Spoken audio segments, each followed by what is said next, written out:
फातिमा की रानी माँ, प्रभु यीशु की माँ, आसरा तू ही है माँ।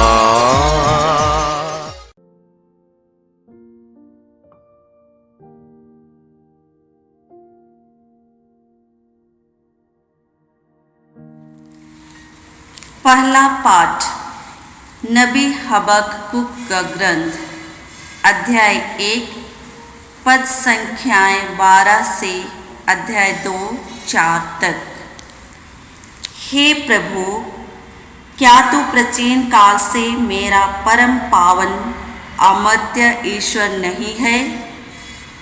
हे प्रभु, तूने अपनी दंडाज्ञा को पूरा करने के लिए उस खलदैदी जाति को नियुक्त किया है। हे हमारी चट्टान, तूने हमें दंडित करने के लिए उसे खड़ा किया है। बुराई तेरी पवित्र आँखों में गड़ती है, अन्याय तुझसे नहीं देखा जाता। तो तू दुष्टों का विश्वासघात क्यों सहता है? जब वे धर्मियों को निगल जाते हैं तो तू यह देखकर क्यों चुप रहता है? तू मनुष्यों के साथ ऐसा व्यवहार करता है मानो वे समुद्र की मछलियाँ हों अथवा रेंगने वाले जीव जंतु जिनका कोई स्वामी नहीं। खलदैदी उन्हें कटिया से निकालता, जाल से खींच लेता और अपने टोकरे में जमा करता है। तब वह उल्लसित होकर आनंद मनाता है, अपने जाल की पूजा करता और अपने टोकरे को धूप चढ़ाता है, क्योंकि इसके सहारे वह शिकार फंसाता और अपनी जीविका चलाता है। क्या वह सदा अपनी तलवार खींचकर निर्दयतापूर्वक राष्ट्रों का वध करता रहेगा? मैं अपनी चौकी पर खड़ा हो जाऊंगा। मैं चार दीवारी पर चढ़कर प्रतीक्षा करता रहूंगा कि प्रभु मुझसे क्या कहेगा और मेरी शिकायतों का क्या उत्तर देगा। प्रभु ने उत्तर में मुझसे यह कहा, जो दृश्य तुम देखने वाले हो उसे स्पष्ट रूप से पाटियों पर लिखो, ताकि सब उसे सुगमता से पढ़ सके, क्योंकि वह भविष्य का दृश्य है जो निश्चित समय पर पूरा होने वाला है। यदि उसमें देर हो जाए तो उसकी प्रतीक्षा करते रहो, क्योंकि वह अवश्य ही पूरा हो जाएगा। जो दुष्ट है वह नष्ट हो जाएगा, जो धर्मी है वह अपनी धार्मिकता के कारण सुरक्षित रहेगा। यह प्रभु की वाणी है। भजन अनुवाक्य। हे प्रभु, तू अपने शरणागतों को कभी नहीं त्याग देगा। प्रभु का राज्य सदा बना रहेगा। वह अपने न्यायासन पर विराजमान है। वह न्यायपूर्वक संसार का विचार करेगा। वह सच्चाई से लोगों का विचार करेगा। अनुवाक्य। हे प्रभु, तू अपने शरणागतों को कभी नहीं त्याग देगा। प्रभु पद दलितों का आश्रय दाता है। संकट के समय वह शरण स्थान है। हे प्रभु, जो तेरा नाम जानते हैं वे तुझ पर भरोसा रखते हैं। तू अपने शरणागतों को कभी नहीं त्याग देगा। अनुवाक्य। हे प्रभु, तू अपने शरणागतों को कभी नहीं त्याग देगा। सियोन में निवास करने वाले प्रभु की स्तुति करो। राष्ट्रों में उसके महान कार्यों का बखान करो। हत्यारों को दंड देने वाला प्रभु अपनी प्रजा याद करता और दरिद्रों की दुहाई नहीं भुला देता है। अनुवाक्य, हे प्रभु, तू अपने शरणागतों को कभी नहीं त्याग देगा। जय घोष। हालेलुया। हमारे मुक्तिदाता और मसीह ने मृत्यु का विनाश किया और अपने सुसमाचार द्वारा अमर जीवन को आलोकित किया है। हालेलुया। प्रभु आप लोगों के साथ हो और आपके साथ भी। सन्मति के अनुसार पवित्र सुसमाचार। प्रभु की जय। अध्याय 17 पद संज्ञाएं 14 से 21 तक। जब वे सभागृह के पास पहुंचे तो एक मनुष्य आया और ईसा के सामने घुटने टेक कर बोला, प्रभु मेरे बेटे पर दया कीजिए, उसे मृगी का दौरा पड़ा करता है। उसकी हालत बहुत खराब है और वह अक्सर आग और पानी में गिर जाता है। मैं उसे आपके शिष्यों के पास लाया, किंतु वे उन्हें चंगा नहीं कर सके। ईसा ने कहा, अविश्वासी और दुष्ट पीढ़ी, मैं कब तक तुम्हारे साथ रहूं? कब तक तुम्हें सहता रहूं? उस लड़के को यहां ले आओ। ईसा ने अबदूत को डांटा और वह लड़के से निकल गया। वह लड़का उसी घड़ी चंगा हो गया।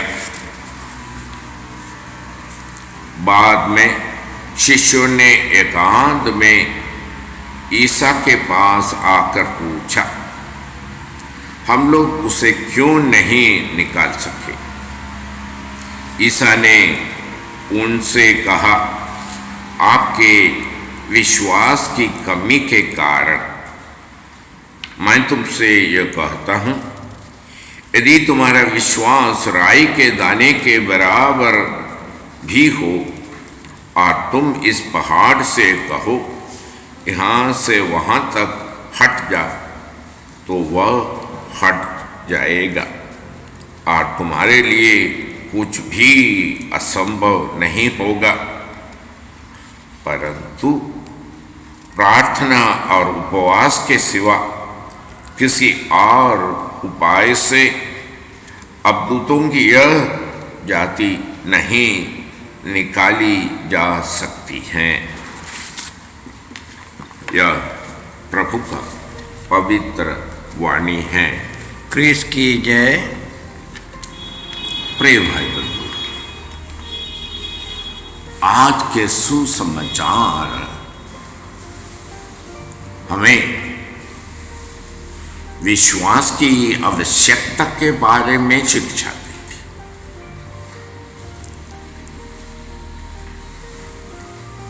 अबदूत ईसा की और उनकी शिष्यों की निंदा करने के लिए तुले हुए थे और इसलिए यीशु की शिक्षा को विनाश करने के लिए, अपमानित करने के लिए उनके पास एक अबदूतग्रस्त लड़का को, जिसे मृगी के दौरा पड़ता है, ले आते हैं और शिष्य हार जाते, उसे निकाल नहीं पाते, और इसलिए एक तरह से यीशु की खिल्ली उड़ाते हुए उनके पास भी आते। यीशु यह दुष्ट आत्मा की चाल को बहुत अच्छे से समझते हैं, इसलिए तुरंत दुष्ट आत्मा को डांटते और उसी समय वह लड़का भला चंगा हो जाते। हाँ, और बाद में शिष्यों ने उनसे पूछा, हम लोग उसे क्यों नहीं निकाल पाए? तो यीशु एक विशेष शिक्षा देते हुए, उसका प्रमाण देते हुए कहते हैं शिष्यों से, यह तुम्हारे अविश्वास के कारण, माने तुम्हारे विश्वास की कमी के कारण। अगर तुम्हारे विश्वास राई के दाने के बराबर भी होता और तुम यह पहाड़ से कहते कि तुम यहाँ से हटकर उतर जा, तो वह हट जाते। तुम्हारे लिए कुछ भी असंभव नहीं है अगर तुम्हारे पास गहरे विश्वास है। यह विश्वास, अटूट विश्वास, प्रभु शिष्यों को बताए पहले भी कि तुम अभी तक मेरा नाम लेकर पिता से कुछ भी नहीं मांगे, मांग कर देखो, तुम्हें वह जरूर मिलेगा। ये विश्वास, पिता के सामने पुत्र के नाम लेकर कुछ बोलने का वह विश्वास हमें प्राप्त होने के लिए कुछ बातों की जरूरत है। यरूशलेम में अंदर में जाने वाले शिष्यों के सामने जन्म से लंगड़े कुछ पाने की इरादा से भीख मांगा तो पेतरुस ने वह विश्वास प्रकट किया, हमारी ओर देखो, मेरे पास ना तो सोना है ना तो चांदी है, परंतु मेरे पास जो है वह मैं तुम्हें प्रदान करता हूँ। ईसा नासरी के नाम पर उठो और चलो फिरो कहकर उन्होंने हाथ पकड़कर उस जन्म के लंगड़े को उठाया और वह जन्म के लंगड़े उछलते कूदते हुए ईश्वर की स्तुति गान करते हुए शिष्यों के साथ मंदिर में प्रवेश करते, और मंदिर में रहने वाले लोग उस लंगड़े से परिचित थे, वे रोज उसे देखा करता था, वे जानते थे कि वह जन्म से लंगड़े हैं, कभी उठ खड़ा नहीं हुआ है, अभी उठ खड़ा हुआ। क्यों? क्योंकि पेतरुस का विश्वास ना सोना पर था ना चांदी पर था, परंतु पुनर्जीवित प्रभु पर था, और इतना अटूट विश्वास था, इसलिए मांगने पर वह कहते हैं मेरे पास जो है ईसा नासरी के नाम पर चलो, और उठ उसके हाथ पकड़ उठाते। पेतरुस में वह गहरा विश्वास था, वो विश्वास प्रकट करने पर वह व्यक्ति उठकर उछलते कूदते हुए ईश्वर की स्तुति गान करते। आज की शिक्षा ईश्वर के पुत्र पर यह अटूट विश्वास के बारे में, जब हमारे पास उतना अटूट विश्वास है, उस विश्वास के साथ हम आज्ञा देते हैं तो वह आज्ञा जरूर कार्य में बदल देगा और मनुष्य ईश्वर की महिमा को देख पाएंगे। परंतु जब शिष्य यीशु से पूछते हैं आज हम क्यों नहीं उस लड़के को चंगा कर पाया, यीशु को उत्तर देते हैं तुम्हारे अविश्वास के कारण।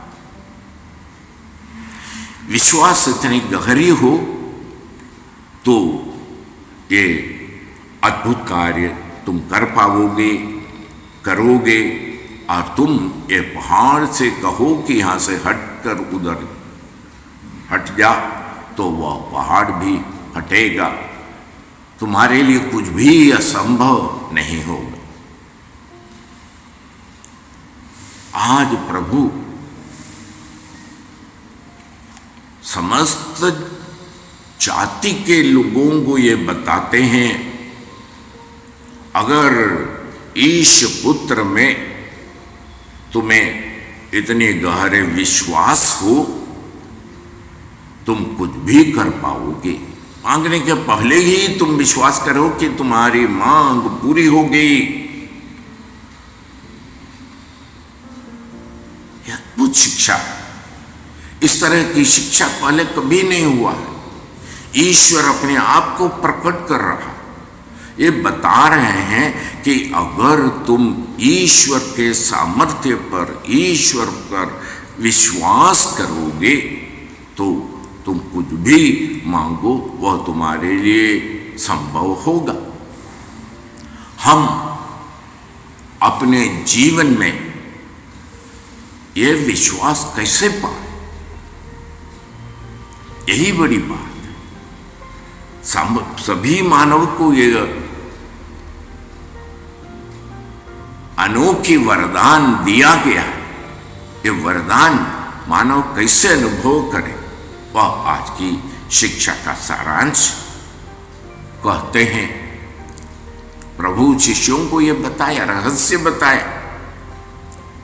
ये जाति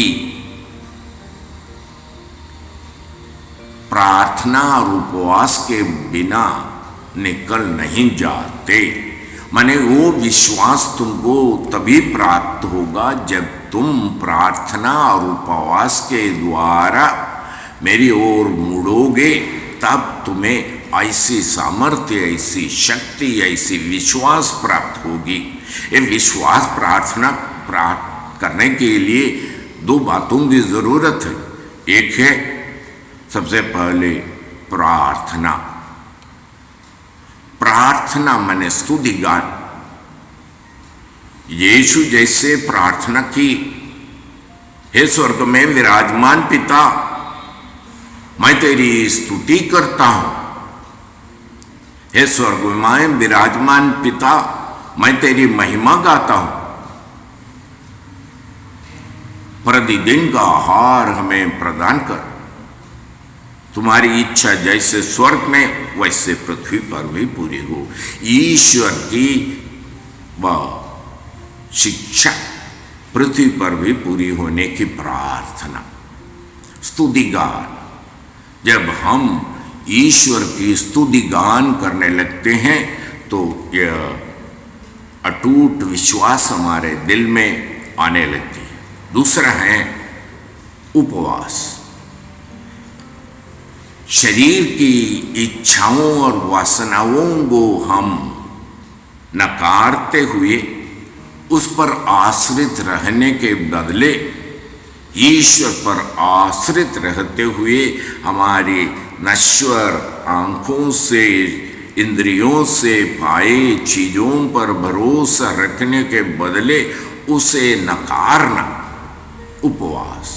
शारीरिक कष्ट लेना और शारीरिक कष्ट के द्वारा शरीर को और मन को यह सिखाना कि मैं मेरी शारीरिक और नश्वर चीजों पर मेरी भरोसा के बदले ईश्वर पर भरोसा रखता हूँ। ये दोनों बात जब होने लगती हैं, उपवास करके अपने शरीर को दमन कर, शारीरिक वासनाओं को दमन कर, उस पर ईश्वर के राज्य की महिमा को प्रकट करने की कोशिश करते हैं और आंखों को ईश्वर की ओर उठाते हैं, उठा करके उनकी स्तुति गान करने लगते हैं, दिल से उनकी ओर मुड़ते हैं और प्रभु से कहने लगते हैं, तुम ही मेरा ईश्वर, तू ही मेरा गढ़, तुझ पर ही भरोसा रखता हूँ।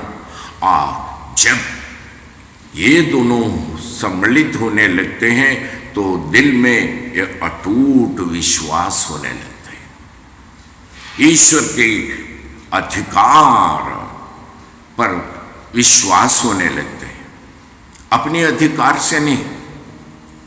पेतरुस ने नहीं कहा उठो और चलो फिर, परंतु पेतरुस ने कहा ईसा नासरी के नाम, ईश्वर के नाम, ईश्वर के सामर्थ्य को वह घोषणा की और उस घोषणा में ईश्वर की शक्ति में, सामर्थ्य में विश्वास करते हुए कहा उस ईश्वर के सामर्थ्य प्रकट हो।